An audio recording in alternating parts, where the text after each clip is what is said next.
UFC Fight Night, Jack Hermansson, Sean Strickland. Welcome to the prelim card prediction video by yours truly here at Boxingmmapicks.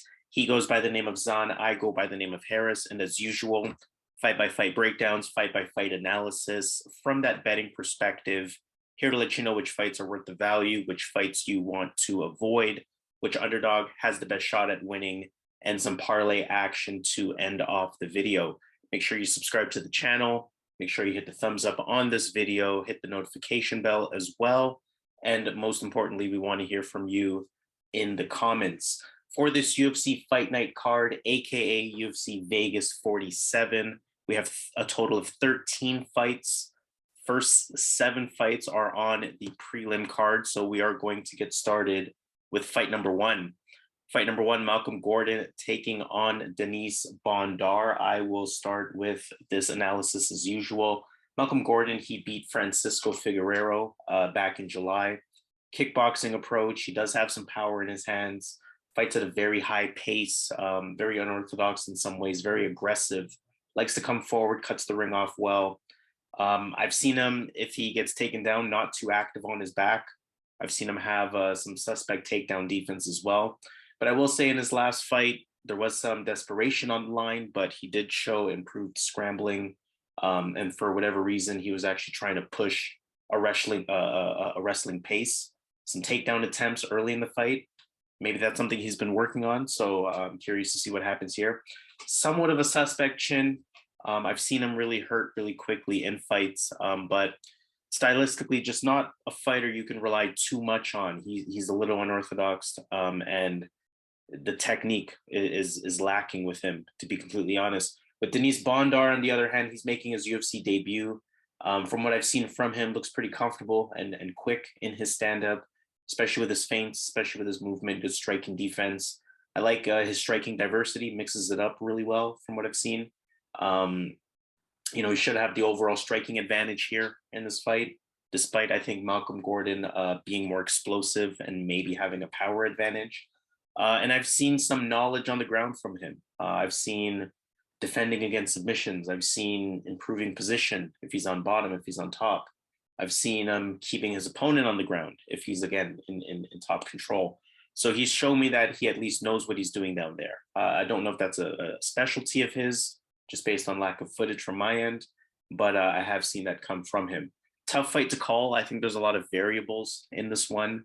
A lot of things that we can't be certain of with fighters at this level, especially with a newcomer.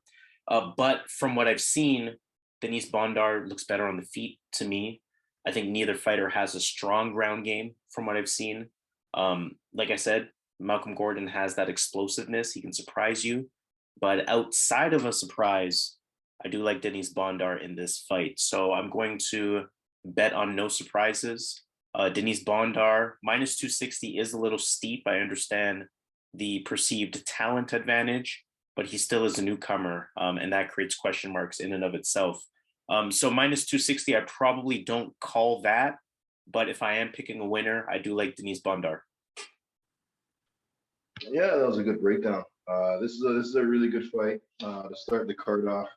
Bondar, again, this is his first fight in the UFC. He was fighting mostly in the Ukraine. He's a good fighter. I'll give him that. I was really impressed with him in those fights I've seen from him. He has really good wrestling. In this fight, I think he's gonna have the wrestling advantage, the grappling advantage. I think he's gonna be able to put the fight where he wants it to be. When I look at Malcolm Gordon, I think he kind of lucked out in his last fight, fighting Figueiredo's brother. He's not as good as Figueiredo, but his brother. He didn't have it. He didn't have it. He did stupid things as well. IQ was a factor in that fight. I don't think he's gonna get the same opponent in Bondar. I think Bondar is gonna get takedowns. He's gonna get some top pressure, and he has a really, really good arm triangle choke. So look for that. But I like Dennis Bondar.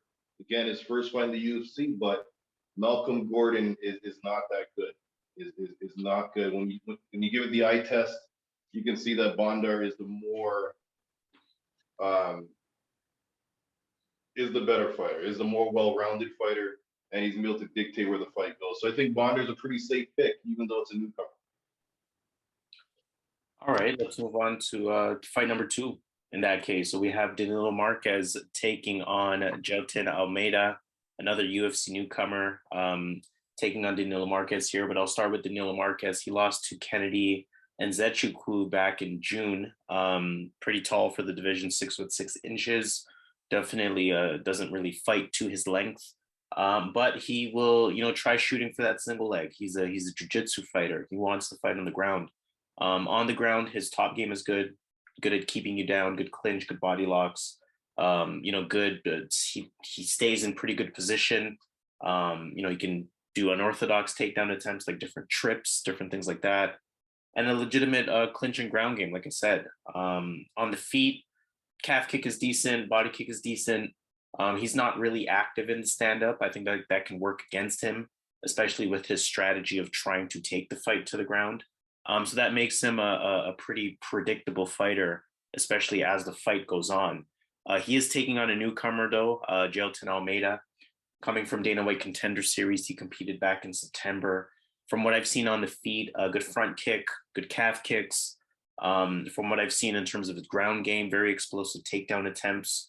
He seems to be physically strong. Looks like he has solid wrestling, and he's a good grappler. 9 of his 14 professional wins are via submission.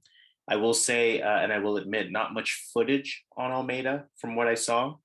So that makes this one a little tougher to call. Again, we have a pretty steep odds for a newcomer, but in some ways, I understand it. I mean, Danilo Marques, yes, he has the ability to be effective early in fights, really relentless with his grappling, and some fighters can't handle that. But I do believe that Almeida can. I also think Almeida is better on the feet. He might be the better wrestler of the two. Again, with the grappling, I don't necessarily know, but I can't say one is overly better than the other. In some ways, it's hard to be confident on either side, but on the side of Almeida, the only lack of confidence comes from him being a newcomer. Otherwise, from everything that I've seen, I do like Almeida in this fight, and I think he probably wins this fight more times than not if these two were to go against each other. So I'm going with the newcomer, Jailton Almeida. From what I've seen, he's going to be my pick. Yeah, these are some big light heavyweights. Danilo Marques, 6'6". Obviously, Jailton Almeida is making his debut in the UFC, 6'3", but he has length and he is in real good shape. On the Ultimate Fighter, he was actually a sizable underdog against a Russian fighter, and he finished him in the second round. Now, what I like about Almeida, because the question, as Harris mentioned, is who's the better grappler, who's the better jiu-jitsu player? And when I look at Almeida, he's on a 4-fight winning streak in submission grappling, in a submission circus. He's on a 4-fight winning streak against high-level black belt fighters. So I think he's the better fighter jiu-jitsu wise. I think he's going to be the better guy with the takedowns. But one thing I'll give Marques, I think Marques has the better top control, because I've seen Almeida get some good positions and lose the positions, or get swept, or lose scrambles. So these are things that Marques can definitely do.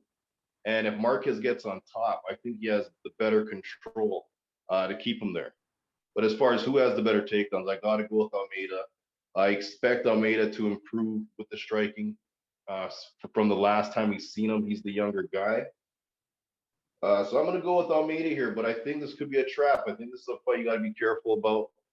But I think when you look at all the stats, when you kind of put them head to head, Jailton Almeida has him beat almost everywhere except for the height and maybe the top pressure, the control.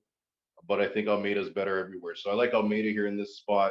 UFC might be trying to set him up to look good here. So Jailton is my pick here.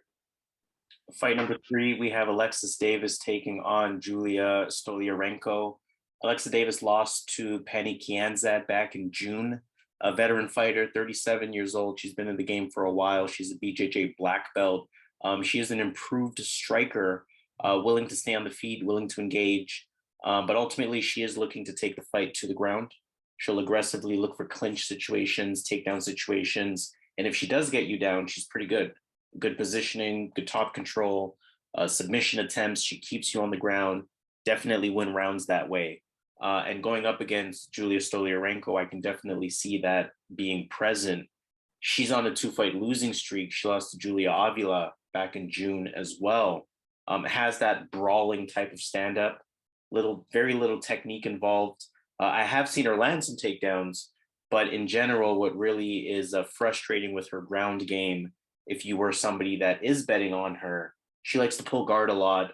She likes to attempt arm bars, leg locks, and we know those are kind of go for broke type of moves. And especially at this level, usually they miss. And she ends up being controlled on top, loses the round because of bad positioning.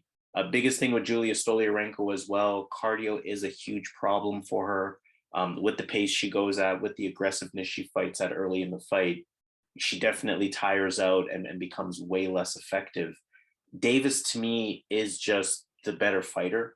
She's, I would actually say, more reliable on the feet, even though she shouldn't be better on the feet. Alexis Davis's stand-up is not that good, but more reliable on the feet, more reliable on the ground, more likely to win rounds. If Stoliarenko wins, I think it has to be via a finish. Whereas if Davis wins, I think that happens on points. Almost all of Stoliarenko's wins are via submission. So again, it wouldn't surprise me if she gets a finish somehow, but don't really expect that to happen. That's more of a home run, more of a long shot.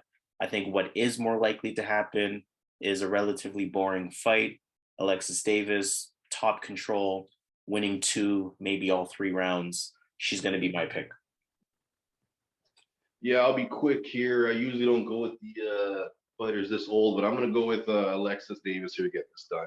In her fight versus Pannie Kianzad, she showed me that she can keep up with Pannie in the striking. I think she actually outstruck Pannie in the later rounds. And I think in this fight, she can, with her active striking style, she can pile up a lot of points. Plus, she can get this to the mat, and she has good top control to ride out the round. The thing about Julia, for me, Stoliarenko, on paper, she has the tools. She has some type of judo, I believe, background. She has an aggressive striking style. But for some reason, she can't put it together. I'm not sure at this point she's in the UFC level. Maybe go down to one of the other organizations after getting cut and then coming back later on, fixing those areas. But I like Alexa in this spot here. I think she could outstrike her. I think she could use the takedowns. I think the experience is going to be the biggest thing here. And I like Alexis Davis to win a decision here, or just get a win here. Fight number 4, we have Jason Witt taking on Phil Rowe. For Jason Witt, majority decision win over Brian Barberena back in July. Gonna go to his wrestling right away. Good takedowns, solid top control. BJJ brown belt from the last time I've seen. I don't know if that's been upgraded since. But we know that that means that he has grappling to go along with the wrestling ability that he has. It can be overwhelming for some fighters. His stand-up really isn't the best, but he will show decent movement around the ring. He'll show a little bit of switch stance. He'll throw some kicks. The punching, it actually looked improved in his last fight, particularly his jab, his patience on the feet as well, and some improved combinations. So, I mean, again, maybe a fighter that's kind of rounding out his game. His stand-up I see is improving, but not the strongest area of his game. That's where he can be exposed going up against Phil Rowe. Phil Rowe beat Orion Koski back in July. Very tall for the division, 6'3". We know he's going to have, about 5 inches in height. Very long reach, 80.5-inch reach. He's going to have over 10-inch of a reach advantage. A lot of movement, very relaxed in the stand-up. He keeps good range, good long jab, especially with the 10-inch reach advantage. Can definitely use that in this fight. Long, straight combinations. He fights from the outside as well. Just 50% takedown defense, though. And I think that's going to be a big X factor in this fight. He doesn't really fare too well in clinch and wrestling situations. Good top game, should it get there. Good ground game in general, I would say, with his grappling. I think he's a BJJ brown belt as well. We know he has the knowledge there. But again, I've seen him be taken down. I've seen him be controlled on the top. So I think that could be a glaring area, and that could be a potential path to victory here for Jason Witt. Phil Rowe does have a lot of advantages in this fight. I mean, he is the favorite after all, so Vegas agrees with that. However, I think his style can potentially work against him here.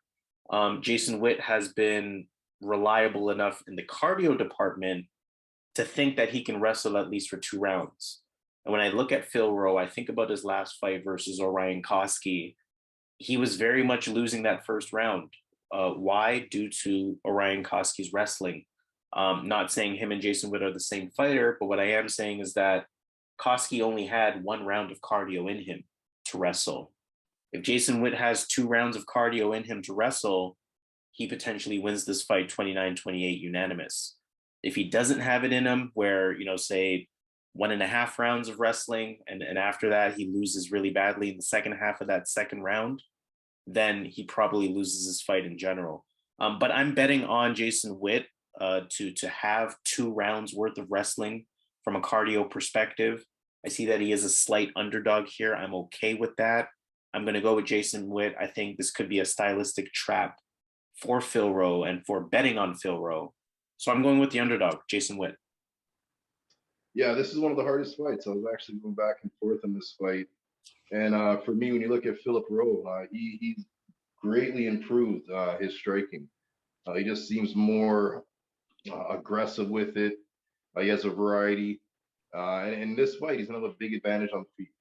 Every time they're on the feet, Philip Rowe is going to look good, and he's going to land some bombs on Jason Witt. Jason Witt does not have the best striking defense, not a good striker at all. And one thing that's not going for Jason Witt is he's chinny. He's been knocked out cold a couple of times. But in this fight, as you mentioned, there are some things going for Jason Witt. The takedowns. He's ferocious. Even in his last fight, I'm not sure if it was the fight versus Barbarina in the 3rd round. After a high pace of wrestling, he was still going for takedowns to the end. And that showed me that this guy can wrestle for 2 rounds for sure and half of the 3rd round. And when you look at Philip Rowe, he doesn't have the best takedown defense. So he can be looking good standing up and then takedown. And then Jason Witt's not going to get tired here.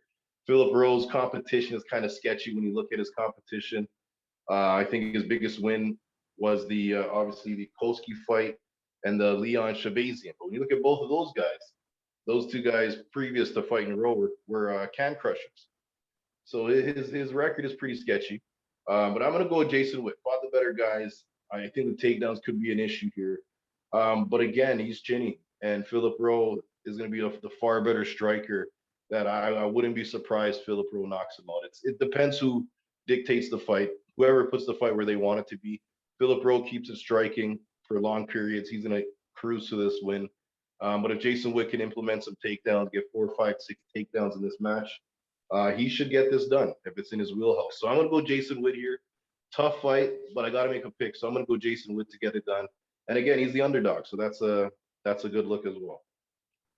Fight number 5, we have Chidi Njokuani taking on Marc-André Barriault. Now, this by far was the hardest fight for me, at least of the prelims. Looking at Barriault, he's on a 2-fight win streak. He last competed in September. He beat Dalcha Langiambula in that fight. Good jab, covers up pretty well, looks for counter-punching opportunities, mixes in that calf kick as well. Puts the pressure on, likes to come forward, looks good in the eyes of the judges. Decent striker, decent combinations. He does have some pop, decent uppercut in close, kind of that dirty boxing at times. I don't think Barriault maybe has the best takedown defense, so that is something that he potentially struggles with. Also struggles against fighters that have a ground game, just in general. So he's a bit one-dimensional from that perspective. Does have some clinch knowledge, though, I will say that. And again, that's more in sort of a dirty boxing against the cage kind of style, rather than being able to effectively stop a ground game. Barriault, just kind of looking at him lately, his striking looked pretty clean in his last fight. And again, just speaks to that consistent pace that he has. Decent overall fighter, reliable overall fighter from the perspective of you kind of know what you're going to get from a Marc-André Barriault performance. If I'm looking at Chidi Njokuani, He's making his UFC debut. He won a Dana White Contender Series back in September. A former Bellator fighter. He's also competed in LFA. So, he has competed in some of the bigger promotions as opposed to just being sort of a regional fighter. Quick striker, throws a lot of fakes, throws a lot of feints, throws a lot into his push kicks and a lot of push kicks. Sneaky calf kick, fights pretty tall, has that Thai style on the feet. His kicks seem to be his primary weapon. Sneaky counter striker as well. Pretty crafty overall fighter. I think this is a tricky fight, as I mentioned, probably the hardest fight for me. On the prelim, the odds reflect that. This is almost a pick 'em. And Njokuani, he's a veteran, right? 27 pro fights. He's competed in bigger promotions like Bellator, like LFA, 33 years old. So although it's his debut, I am expecting him to perform to his ability. And Njokuani might even be the more talented fighter here as well. I think about his striking speed. I think about the kicks. I think about the counters that he has. Wouldn't surprise me at all if he won the fight. But I think Barriault has sort of found a formula that's working for him right now. Thinking of our main event, almost like a poor man's Sean Strickland in some ways. And what I mean by that is the constant pressure, the constant pace, constantly closing distance, looking to be pretty active with his striking as well. And I think that potential approach will impact Njokuani's ability to do what he wants in this fight, which is fight from distance, use those kicks to his advantage. I think that, along with the dirty boxing in the clinch, kind of those 50-50 moments, I think those are some moments that could be the difference here to push Barriault over the edge. But I do expect a very close fight. I'm thinking a split decision type of fight. I'm thinking a fight where there is no clear winner. But I'm also thinking Marc-André Barriault is more likely to get the decision in that type of situation. So I'm going with Marc-André Barriault. Very difficult fight. Hard to say to bet on it, but my pick will definitely be Marc-André Barriault. Yeah, this is hard. This is a hard one. Obviously, I think this is similar to the last fight. In Rowe is like Njokuani, where he has the better strike and keep the range, keep it on the feet. He's gonna win. Barriault can kind of mix it up, keep it close, tighten the fight, keep the fight tight, keep it dirty, keep him against the cage. I think there's a good chance he's gonna win this fight. But yeah, this is really hard because I think Chidi actually has fought the better guys. I think he has a stronger strength of schedule. He's 20 wins, 7 losses. But again, this is his first fight in the UFC, but he's been on the big stage. So for me, it's a tough fight. It can go either way. Because again, Barriault to me is not that good, but he is tough. So I think for Chidi to win, he's gonna have to knock out Barriault in that first round. He's gonna have to connect, and he definitely could. But Barriault has shown that he can take a shot, and I think as the fight goes on, Barriault is one of the better third round fighters in the UFC. He has really good cardio when that third round comes around.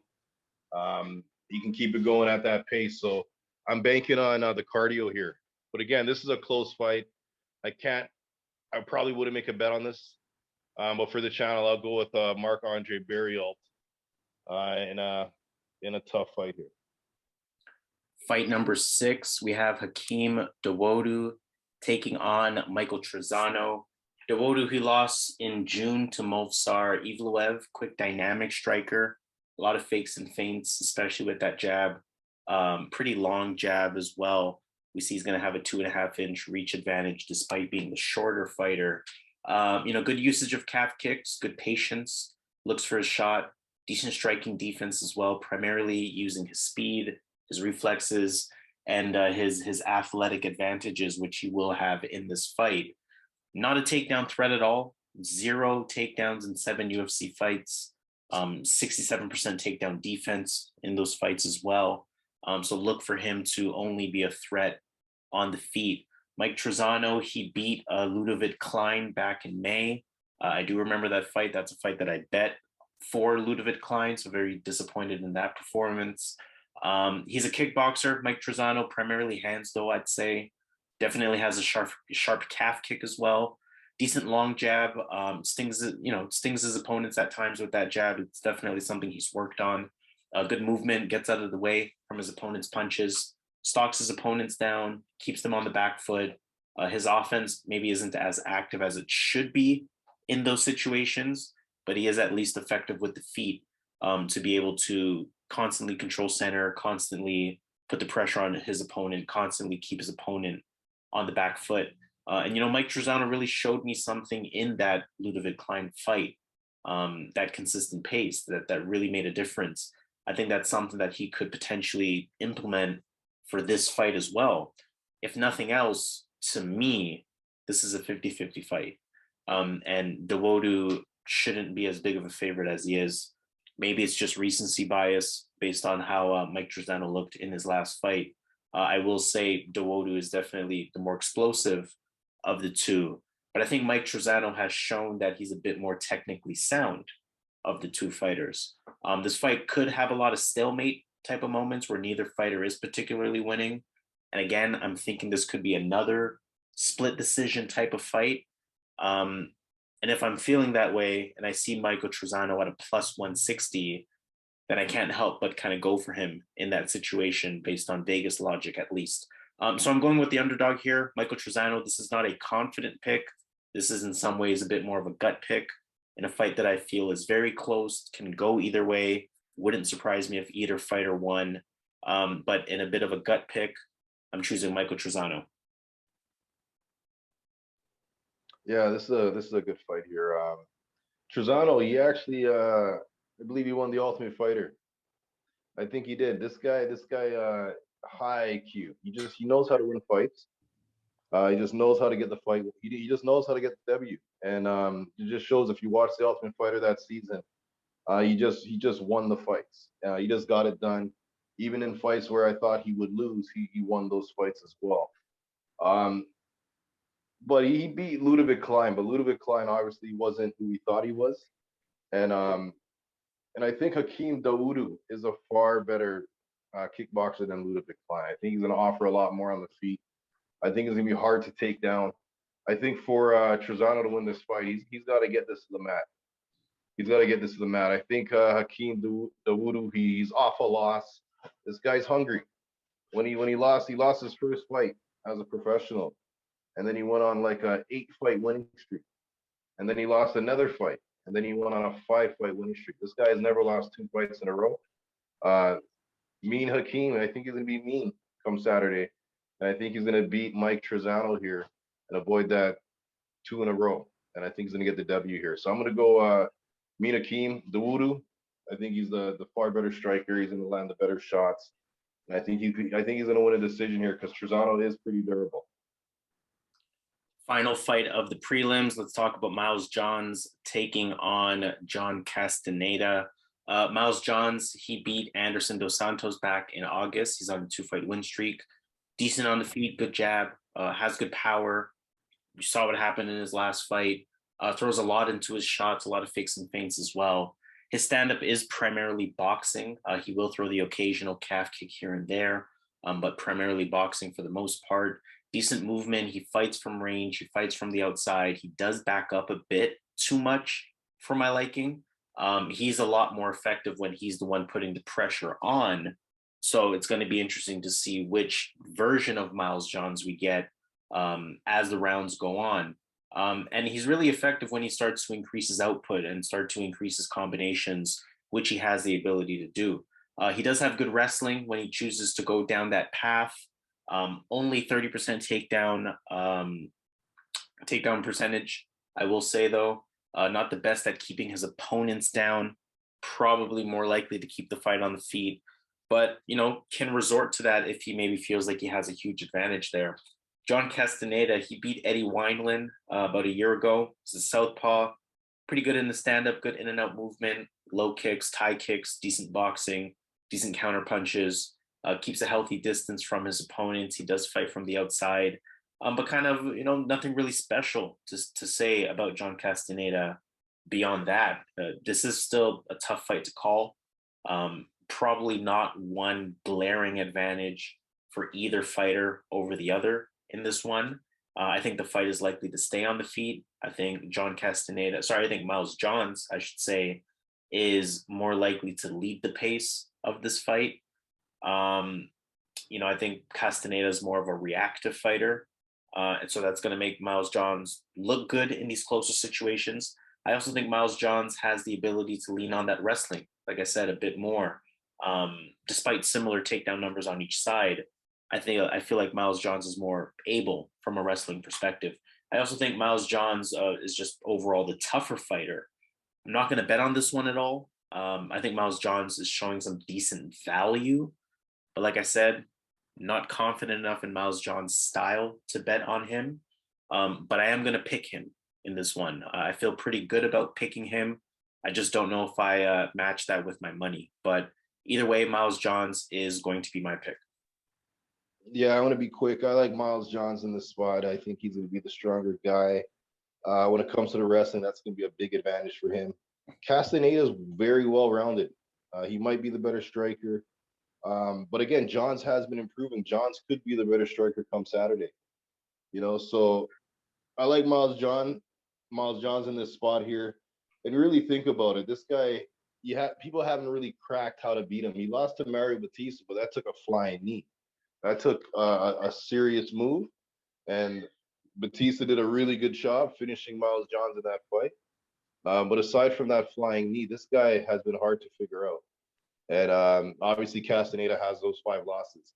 I'm not saying that is the reason why he's going to lose, but obviously, Miles John has a better way to win this fight, more ways to win this fight, get this to the mat. And again, I think he's going to have the power in this one, Harris. So I'm going to go Miles John here to get the win here. I'm not sure how, but I see his hand getting raised. Let's take it to Vegas at that point then. Let's talk about some underdog action. In terms of underdogs, which underdog do you feel has the best shot on the prelims? Who are the underdogs on this? Underdogs, we have Malcolm Gordon, Danilo Marques, Julija Stoliarenko, Jason Witt, Chidi and Njokuani, and Mike Trizano and John Castañeda. Okay, I'm going to go with Jason Witt. I will echo that pick. Jason Witt, decent value there. Obviously, depending on which platform you're using, but anywhere from plus 125 to plus 140, as we see here, definitely going to get some solid value with him. And I am going to echo that pick.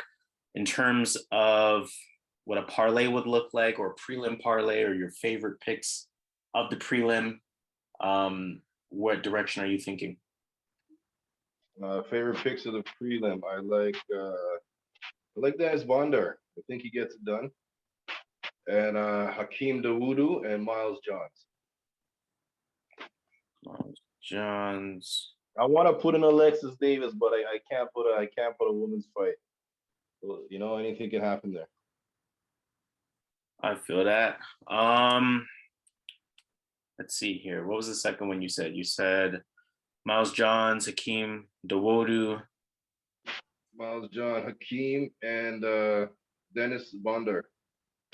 Doesn't seem like it's on here yet. Versus Malcolm Gordon. Yeah. No, I'm just. You broke that one down. I don't think it's on there yet. It's all good.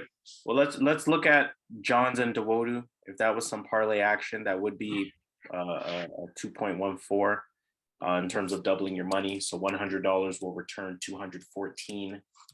$250 will return $536.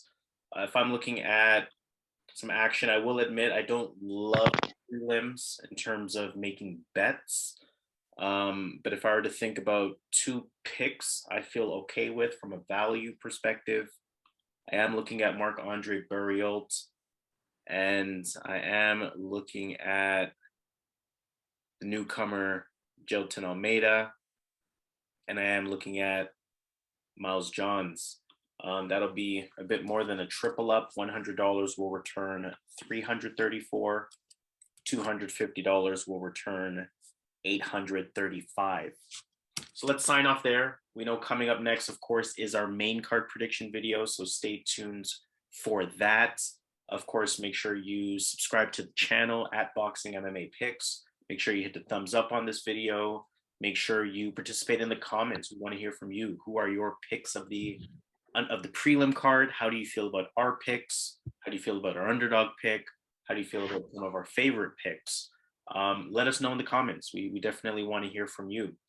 But of course, officially signing off, he goes by the name of Zan. I go by the name of Harris. This has been UFC Fight Night, Jack Hermansson versus Sean Strickland, the prelim card prediction video, aka UFC Vegas 47. Boxing MMA Picks officially signing off. Let's get this money. Let's do it.